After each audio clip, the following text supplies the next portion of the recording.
Bienvenidos a nuestra sexta temporada del podcast T Digital. Esta temporada abarcará sobre cómo la inteligencia artificial es un complemento en muchos ámbitos profesionales. Está por demás indicar que yo soy una voz creada por inteligencia artificial. Nuevamente, bienvenidos a la sexta temporada. Bienvenidos nuevamente. Importante indicar que tienen hasta el 31 de marzo para participar, es decir, comentar los videos en este video que les vamos a dejar el link abajo para que puedan participar por ese GPS de Global Tracking. Don Juan Diego, vean, agarré una inteligencia artificial, una de las más estables que hay, que es ChatGPT, y le pregunté lo siguiente: ¿quién es Juan Diego Castro? ¿Quiere que le lea la respuesta? Documento más antiguo de carácter jurídico que nosotros tenemos resguardado en el Museo del Louvre de hace 32, 33 siglos es el Código de Hammurabi. Y es con el tema del deepfake y todo eso, porque ya es una realidad, ¿verdad? Ya perfectamente puedo agarrar la voz de una persona y clonarla para enviar mensajes e incluso videos. Eso es un tema que lo dejamos para otro podcast. No, pero le puedo comentar. En los años 80 yo publiqué un artículo en la revista judicial, me parece que era el 89, que se llama El delito informático. Hola, ¿cómo están? Estamos en un episodio más de T Digital en esta sexta temporada en donde hemos venido a hablar sobre inteligencia artificial. Hoy tenemos a nuestro lado a Juan Diego Castro. ¿Cómo está, don Juan Diego? Mucho gusto, don Randy, qué gusto verlo de nuevo. ¿Qué? Y brindemos, aunque sea con té. Con té, gracias. T Digital. Riquísimo. Su servidor Randy Alexander Valverde les da la bienvenida y de verdad vamos a seguir aprendiendo sobre inteligencia artificial y en este caso con una rama que me gusta mucho, que es el tema no tanto legal, no tanto derecho, sino normativo, por así decirlo, y ético. Claro. Porque don Juan Diego, recuerdo que hace algunos años me había compartido un libro sobre el tema de juristas y computadoras. Juristas y computadoras. Entonces, vean lo interesante que va a estar el programa. Pero antes, don Juan Diego, la primera pregunta que hacemos en el programa es, para nuestros invitados, para usted, ¿qué es la inteligencia artificial? Es el juego y la herramienta más divertida con la que me he estado entreteniendo con mis colegas y con nuestro asesor informático, que es un ingeniero electrónico que nos ayuda con todas las cuestiones de los sistemas de control de casos, facturación, y tenemos una sesión por quincena precisamente para desarrollar un proyecto mío de hace 20 años que se llama el algoritmo del delito. Okay. Entonces me parece, con todo lo que existe ahora, con todos los cursos que hay para que los abogados utilicen la inteligencia artificial para hacer escritos, qué horror, ¿verdad? Yo ando todavía con mi sueño que expuse en 1989 en la ciudad de Guatemala, en el segundo Congreso Iberoamericano de Derecho. Las computadoras sustituirán a los jueces. Y en ese tiempo, don Randy, yo tenía mi primer computadora, que era marca Multitech, de monitor ámbar, un teclado divino y un superdisco duro, oiga, de 10 megas, que era la envidia de mis colegas. O sea, 10 megas, no, disco duro de 10 megas y floppies de 5 y cuarto. Y usted la ponía así y sonaba como una, ¿cómo se llama? Como una máquina de moler café. Brrr.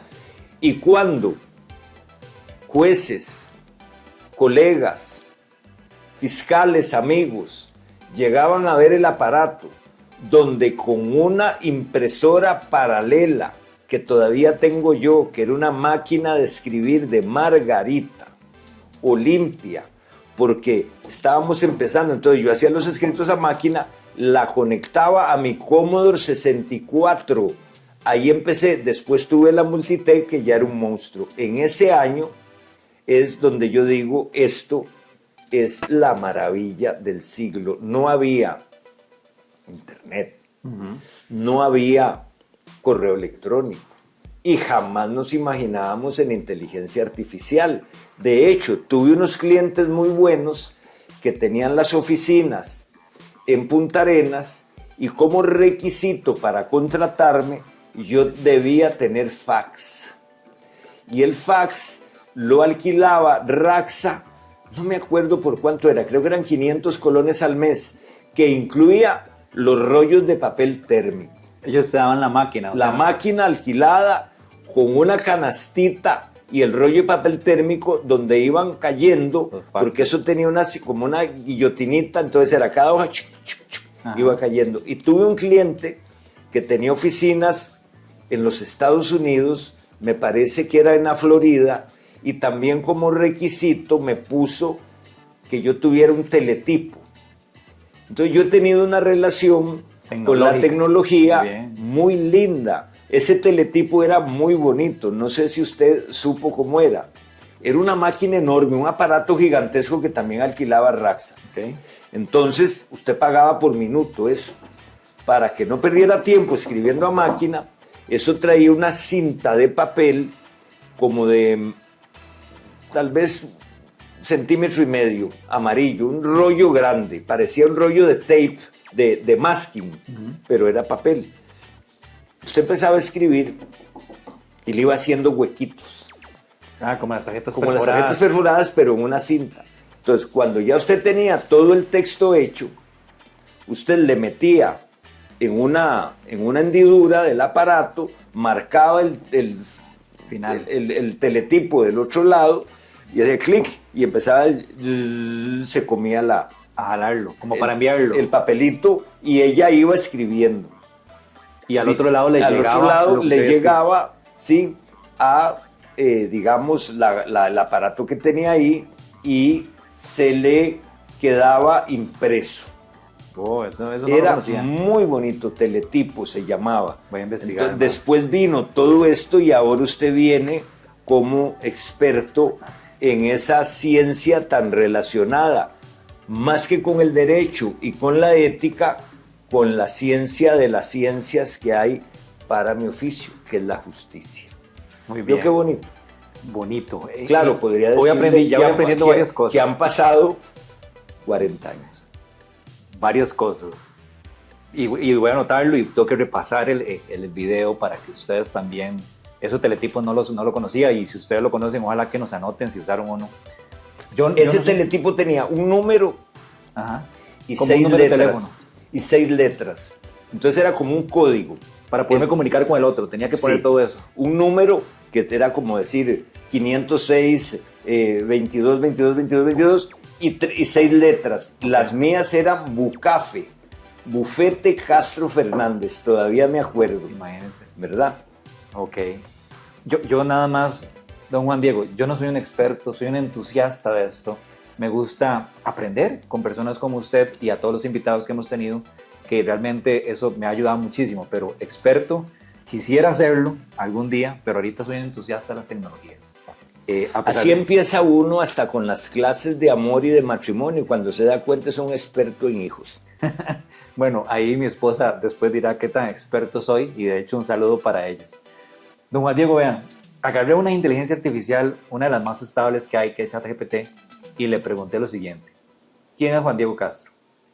¿Quiere que le lea la respuesta? Y yo me la juego con usted, don Dice, Juan Diego Castro es un abogado, político y consultor costarricense conocido por su estilo confrontativo y sus posturas conservadoras. Fue ministro de Seguridad Pública y de Justicia en los años 90 durante el gobierno de José María Figueres Olsen. También fue candidato presidencial en las elecciones del 2018 por el Partido Integral Nacional PIN, donde ganó notoriedad por su retórica populista. Critica a los medios de comunicación y fuerte discurso contra la corrupción. Hay un párrafo más. A lo largo de los años ha sido una figura polémica en la política costarricense. Es frecuente verlo haciendo declaraciones provocadoras en redes sociales o entrevistas y han sido criticados por los ataques personales y su estilo autoritario. ¿Qué tal?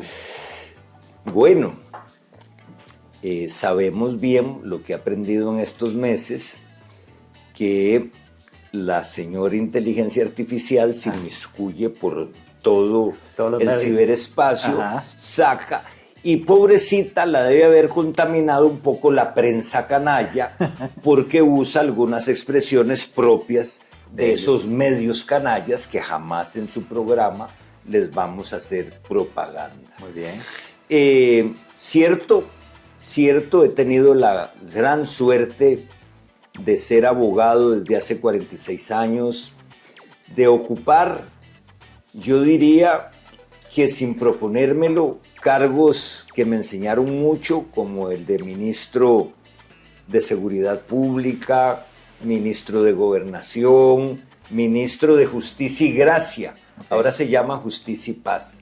Muy bien. Y también tuve la suerte de ser presidente del Colegio de Abogados y la buena suerte de ser candidato por un partido que es para escribir una novela de terror que tiene un nombre tecnológico, PIN, PIN. el PIN. Solo Y le faltó si- la G. Sí, y si el PIN hubiera ganado, hubiese tenido una expresión, digamos, un poco procaz, PIN ganó, pero no ganamos por culpa del PIN. Sí, muy bien. Entonces, pero ve qué interesante. Nos dimos cuenta, y es parte de lo que hemos hablado en esta sexta temporada, y la responsabilidad ha sido como el eslogan. La inteligencia artificial nos dio una respuesta no 100% correcta, y entonces ahí es donde nosotros responsablemente tenemos que tomar lo verídico, lo que nos interesa, y ahora sí, continuar. Ahora, desde el punto de vista legal, ¿cómo podemos ver a las inteligencias artificiales, digamos, en su entorno? Yo lo dividiría partiendo de mi primer librito, Ajá. que yo creo que le entregué a alguno de los últimos ejemplares. Ese libro llamóse Juristas y Computadoras, Ok. y yo lo publiqué en 1991. Vea, qué horror. Y yo ahí planteaba las áreas de la informática jurídica. Y vea qué curioso, cómo ya, no en el 91, en los 80s, en Italia y en Argentina habían grandes desarrollos de la informática jurídica. Entonces teníamos 3 ramas. Ok. Y ahora usted va a ver cómo desde entonces ya teníamos la rama a la que corresponde la inteligencia artificial, que es informática jurídica documental, Muy bien. informática jurídica de gestión e informática jurídica decisional. Y en el año 86 yo tuve la suerte, que era como una premonición, porque ese curso empezaba en los primeros días de, por ahí del 10 de mayo del 86.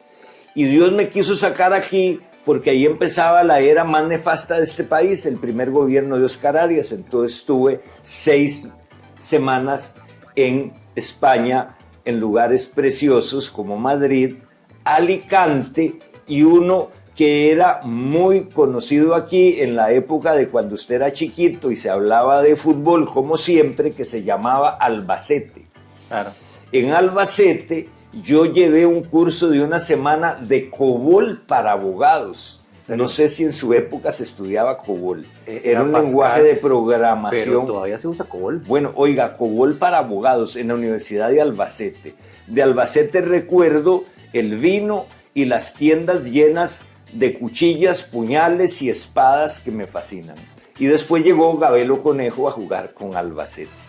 Ahí nos llevaron a la Universidad Complutense de Madrid, donde un juez que en aquel tiempo decían estaba chiflado, con una impresora de este vuelo, de papel gigantesco, con papel continuo, con puntitos, con una máquina gigante, y él había desarrollado un programa para casos de tránsito, imponer multas de manera automática. Pero no era inteligencia artificial, sino que usted iba poniendo, ¿cómo se llama el chofer? Bueno, Randy Valverde. ¿Qué licencia tiene? ¿Dónde fueron los hechos? ¿Qué hizo? Y estaba todo programado para que la máquina al final dijera, sí, infringió el artículo 14, inciso 2 de la Ley de Tránsito, y como nada lo justifica lo que hizo, la multa es tanto.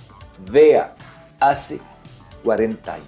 Por eso el área de jurisprudencia decisación, ¿cómo es? No, informática decisional. Sí, informática jurídica decisional. Son unos nombres que son raros por culpa de los informáticos, no de los abogados. Pero ya en el 86 él había hecho ese software. Ese software para calcular si la gente había infringido la ley de tránsito y cuánto era la multa. Ahora imagínense, en ese año 86, yo llevaba mi proyecto, que es el algoritmo del delito, un flujograma que también usted conoce y algunas cosas hicimos en algún momento, que es para determinar si una persona es culpable o inocente. Y es todo el recorrido que debemos hacer, no en un programa de inteligencia artificial, sino en un programa de informática jurídica decisional que vaya descartando todos los pasos para saber si esa conducta hay una acción criminal, si es típica, que está establecida en un delito, si es antijurídica, que contraría el ordenamiento jurídico y no hay causas de justificación, si es culpable, que la persona tuvo la intención o el descuido y se causó un resultado, y si es punible, o sea, si se le debe poner una pena. Ahora, en nuestros experimentos, nosotros estamos con un bichito que se llama Copilot. Copilot. Bueno, copiloto. Copiloto está bien en español. Copilot. Y es súper divertido. Para mí, le digo lo que le contesté al arranque. Nunca me he entretenido tanto con todo lo que está pasando, que me emociona muchísimo, porque yo estoy seguro, ya los rusos desde hace años están trabajando en una de sus universidades en un juez robot. En un juez robot. Y creo que empezaron a trabajar antes de la inteligencia artificial en la web. Porque aquí el primero que habló de inteligencia artificial antes de la web y antes de todo esto fue una eminencia a quien yo respeté y quise muchísimo, que fue el rector de mi universidad de Costa Rica cuando yo era estudiante del 73 al 78, el doctor Claudio Gutiérrez Carranza, que fue la primer persona que yo conocí a finales del siglo pasado que tenía correo electrónico de una universidad gringa. Yo me babiaba de la envidia y don Claudio ya hablaba de la inteligencia artificial. ¿Quién fue Claudio Gutiérrez Carranza? Un filósofo, un rector, un maestro, un señor de las ciencias y de la filosofía. Ya se hablaba de eso. Don Juan Diego, yo recordándome ese algoritmo que a mí me había impresionado bastante y la idea que usted tenía, era un sistema informático, claro, que usted fuera metiendo los datos y le ayudara a llegar a un resultado. Ahora bien, traslapando eso al día de hoy, si tenemos por detrás un motor de inteligencia artificial, además de ese algoritmo, que era muy completo, también podría interpretar. Entonces viene la pregunta clave. ¿Usted creería que la inteligencia artificial pueda llegar a sustituir a los abogados? Estoy totalmente seguro. Y oiga, y estoy seguro que va a sustituir a los médicos. Un día de estos tenía una conversación con un excelente médico y amigo común, el doctor Porta. Okay. Y señor de señores y gran médico. Gran profesional. Y gran profesional, sí, donde conversábamos sobre el robot que opera, Da Vinci. Sí. Y entonces yo le preguntaba que por qué nosotros no teníamos un robot de estos aquí. Y él me dice, la única razón que yo veo es que no hemos tomado la decisión porque tiene unos costos de mantenimiento como de $300,000 al mes. pero con eso se opera cualquier cosa. Es increíble. Por supuesto que ahí está el cirujano como jugando con joysticks, ¿verdad? Y aquella maravilla sin el sangrerío, sin los, digamos, secuelas o riesgos, etcétera, etcétera, etcétera. Si nosotros llevamos esto para que un juez determine si la persona a la que se le está investigando por un delito de homicidio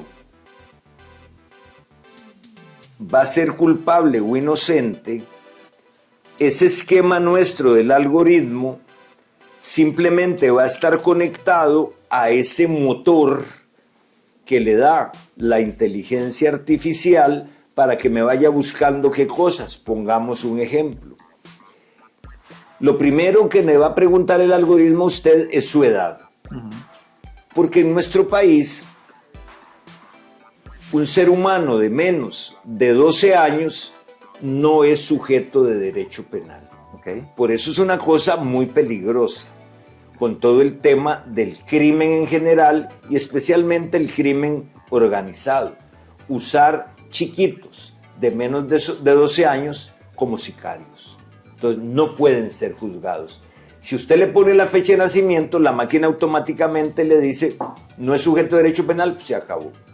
Entre 12 y 15 hay un rango y entre 15 y 18 hay otro rango con algunas características, pero sí responden penalmente. Muy bien.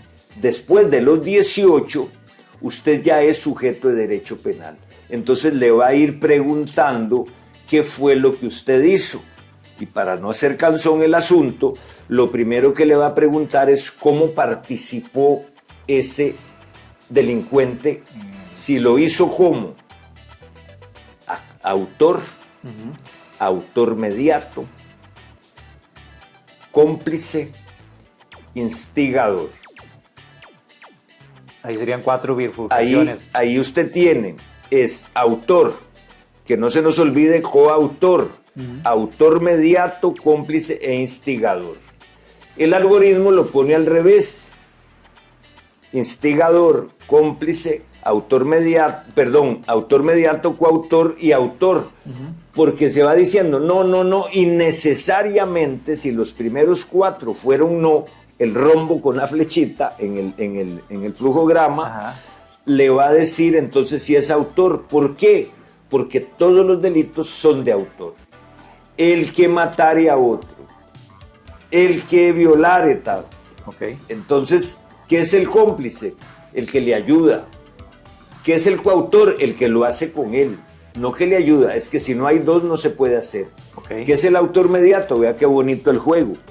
Cuando le pregunte qué es ese autor mediato, la autoría mediata se da cuando un sujeto utiliza a un enfermo mental o a un retrasado mental. El enfermo mental y el retrasado mental no son sujetos de derecho penal, no van a ir a la cárcel.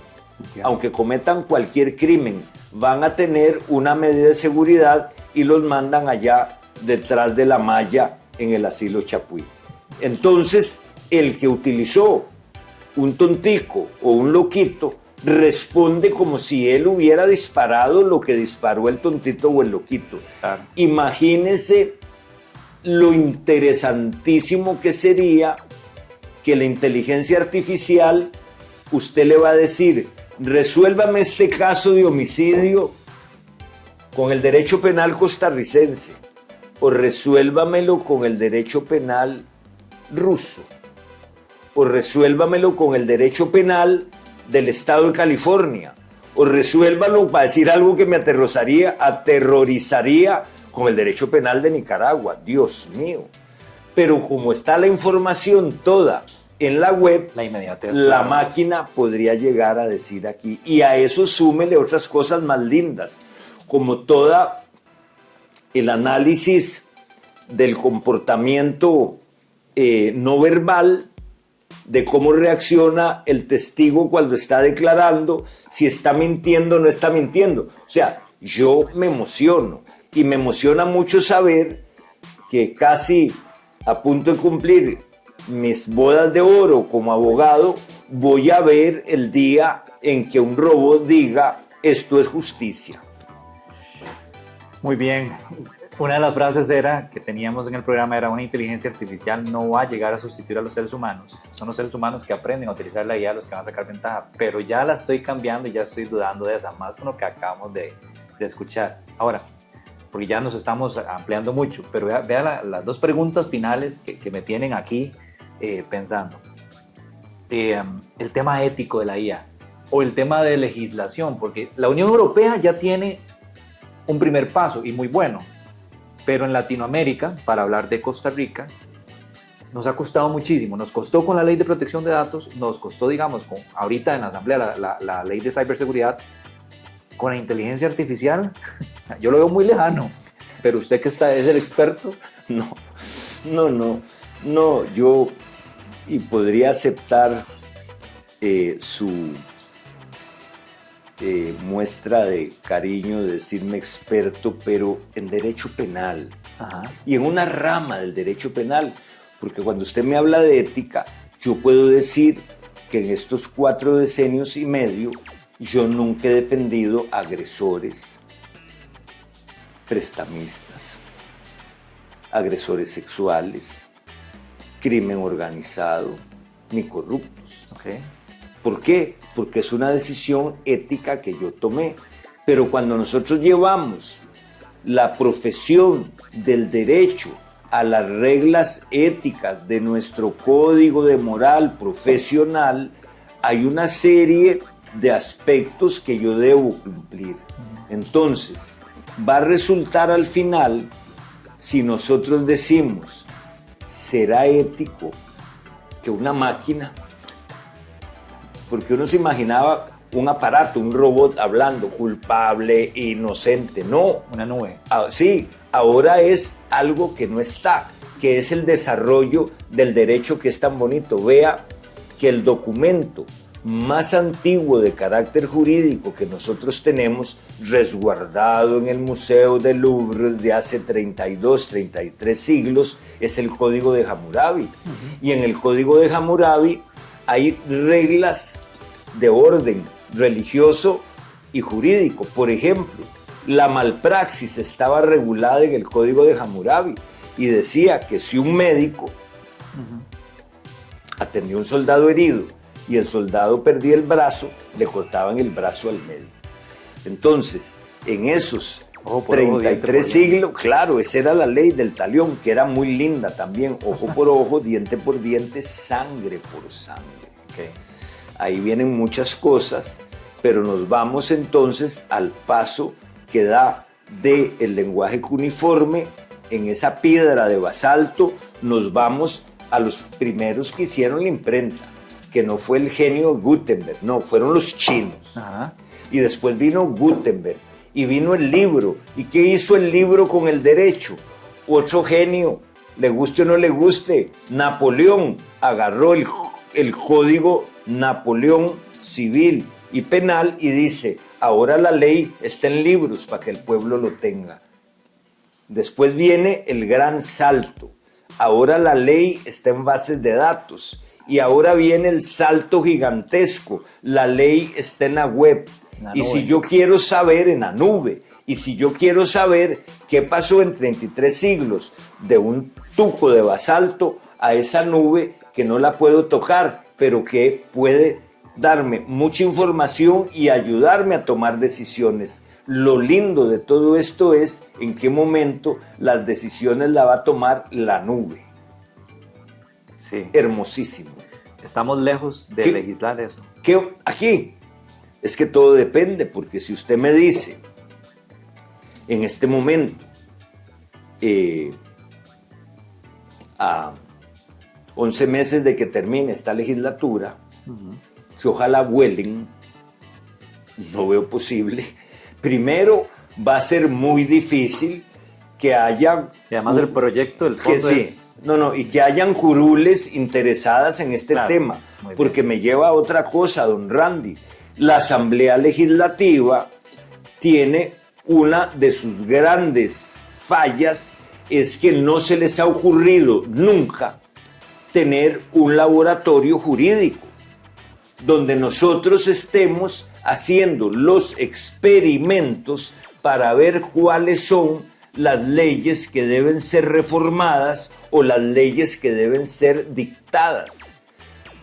Hace muchos años, en mis cursos de introducción al derecho, en el 74, leíamos perfectamente el texto que teníamos que estudiar en los primeros meses y decía: no es un buen jurista el abogado que no propone proyectos de ley ferenda. Oiga qué bonito, proyectos de ley ferenda, de las leyes que deben ser. Pero aquí los diputados no lo proponen, los magistrados menos, la facultad de Derecho, que cuesta tanto dinero, tampoco. Debe existir un gran laboratorio jurídico. ¿Y cómo va a ser? Tal vez dentro de 3 o 4 años, con todos estos sistemas, con la nube jurídica, con la nube de la justicia y con una nube que tire rayos de ética y queme a más de uno. Don Juan Diego, ahora sí, para ir cerrando, le voy a contar una experiencia. En las clases que cierra doy, porque quiere. En las clases que doy de inteligencia artificial, de hecho lo compartí en el Facebook de T Digital, me plantearon lo siguiente, porque yo les estaba mostrando un ejercicio en donde todos los proyectos de IA los publico en una página web. Y un alumno me dijo, ¿pero quién es el dueño de eso? Ojo, la inteligencia artificial me había ayudado a desarrollar la página web y todos los proyectos. Entonces yo me quedé tambaleando y yo dije, vea, yo creería que yo, porque yo soy el autor intelectual, pero no sé si me podrían llegar a reclamar una inteligencia artificial por el tema. Lo planteé en Facebook y un colega experto, a quien envío saludos, me dijo, mira, es que la inteligencia artificial es una herramienta, es como utilizar el Visual Studio. Visual Studio, para los que sabemos de programación o los que programan, es una herramienta que te permite llegar a crear algo. La inteligencia artificial también. Pero yo quisiera que usted me dilucide eso y me diga si de verdad solo es una herramienta o en algún momento algún dueño o alguna compañía me va a decir, mira, es que todo lo que creamos con IA tienes que pagarnos algo. Mire qué curioso, no sé por qué usted me hace pensar en software tan maravilloso como el que usamos, pero no haré propaganda ninguno. Hablemos en abstracto. El procesador de texto que yo uso es la maravilla de las maravillas. Claro. Y si no pago la licencia, no puedo leer mis archivos. Muy bien. Las bases de datos que yo uso, tal y cual. Pero volvamos hace 40 años al curso mío de COBOL en Albacete. Ajá. Si yo hubiese desarrollado el programa del algoritmo en COBOL en aquel tiempo, COBOL no tiene nada que ver con mi algoritmo, es mi obra. Yo usé ese instrumento, herramienta de programación, y por eso pagué la licencia de COBOL para hacer eso. Pero vea qué simpático. Todos estos señores que están, supongo que invirtiendo fortunas en el desarrollo de este sistema, ¿de la CIA o de un sistema? De la inteligencia artificial, Okay. Llegó un momento en que en sus contratos, en la letra pequeña, antes, cuando los tiquetes de avión venían los boletos en un folletito, que tenían letritas que no se podían leer, entonces uno decía, contratos de tiquete aéreo, esa letra que no se lee. Si cuando usted pone acepto para usar una licencia de este tipo, ¿qué dirá? Y entonces se nos hace una explosión jurídica, porque si en esas regulaciones que usted aceptó, probablemente también acepte que lo que hace algún día debe pagar, y algo más simpático todavía, que el día que quieran pelear en contra suya, lo demandan en otra ciudad de un país grandote, y allá usted sí va a ser hecho papilla. No hay cómo resolver en este momento, digamos en abstracto o en general, su pregunta. Lo que sí le puedo decir es que conversando con usted me queda más claro el nivel deplorable de la fábrica de leyes que hay en Cuestemoras. no les interesa y ni siquiera se lo imaginan. Me encanta esta taza. Se le entenderá, ¿no? Solo acá la puedo usar. Don Juan Diego, para Bueno, cerrar. pero esta taza tiene derechos de autor. Sí. Sin embargo, si mis colegas se la obsequian, usted tiene todo el derecho de servir antes de las 5 bebidas calientes y después puede tomar algo frío. Para cerrar, don Juan Diego, y agradecerle por el tiempo y agradecerle a todos los que están acá viéndonos. Ojalá les haya gustado, yo de verdad he aprendido muchísimo. 3 consejos desde el punto de vista profesional suyo que le podríamos dar a los que nos están viendo y a los que están comentando el podcast en temas legales para uso de las IA para las IA en general. Yo creo que el primer consejo, especialmente para los muchachos de mi generación, Los jóvenes. para los jóvenes que estamos a punto de iniciar la octava década, es que no titubeen en inmiscuirse en este mundo maravilloso de los grandes avances tecnológicos, porque o se tiran al agua o se van a quedar secos. Ok, primer consejo. Para los muchachos de su generación, y voy a decirlo, entre los 30 y los 60, tienen todavía más responsabilidad, porque tienen toda una vida profesional por delante. Entonces no es simplemente inmiscuirse, tirarse en el lago de la tecnología, no. Hay que aprender a nadar bien, para atrás, para adelante, para arriba, para abajo, y ustedes van a ser mucho más productivos y más creativos. Y para los chiquitos que mamaron desde su infancia la tecnología, pues simplemente sigan el ritmo. O sea, yo estoy muy entusiasta, muy contento, doy gracias al Altísimo por ver todo lo que está sucediendo y al final creo que la inteligencia artificial, la informática, la electrónica nos van a dar un mundo mejor, cada vez más justo. Me quedó una última pregunta, pero yo creo que ya la respondió en el camino, hablando de lo que mencionamos de ese proyecto, de una fábrica de leyes, de que nos hace falta, digamos, legislar más por el país o normar muchas cosas.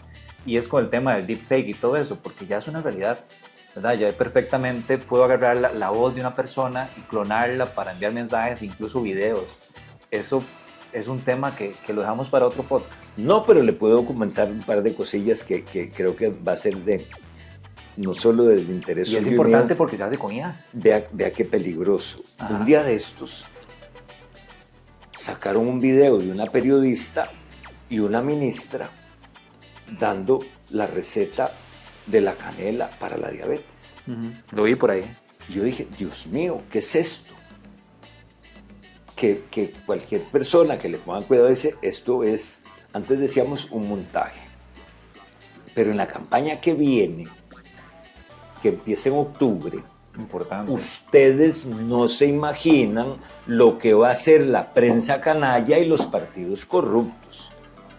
No se imagina. Ustedes no se imaginan el poderío internacional que tiene un partido de este tamaño con alta tecnología. Vea, esos son capaces de comprar miles de troles en el Oriente. Y a mí me los atribuyó ese partidillo. No lo mencionemos tampoco. Mire, Juan Diego tiene 100,000 seguidores troles de algún país de Asia, no sé.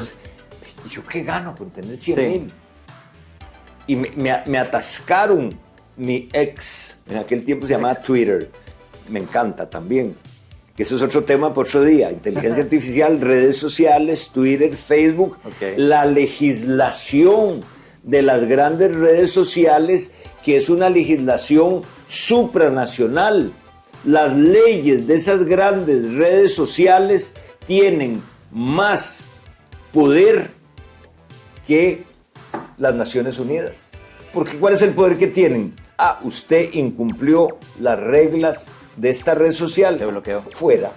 Te bloqueó. Ya. Fuera. Y vaya a llorar. ¿A dónde? Entonces, con la inteligencia artificial con la falsificación de voces. Tenemos tipos penales, suplantación de identidad, etcétera, etcétera.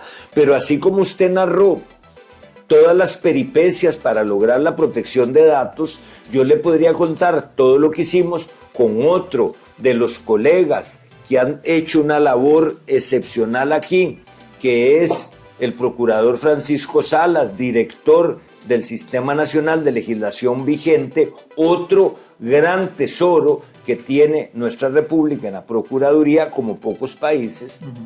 Ahí fue la gran pelea por los delitos informáticos, por el fraude informático, por todo lo que era. En los años 80 yo publiqué un artículo en la revista judicial, me parece que era el 89, que se llama El delito informático. Y 2 o 3 colegas que les llamaba la atención el tema me dicen, estás viendo mucha tele.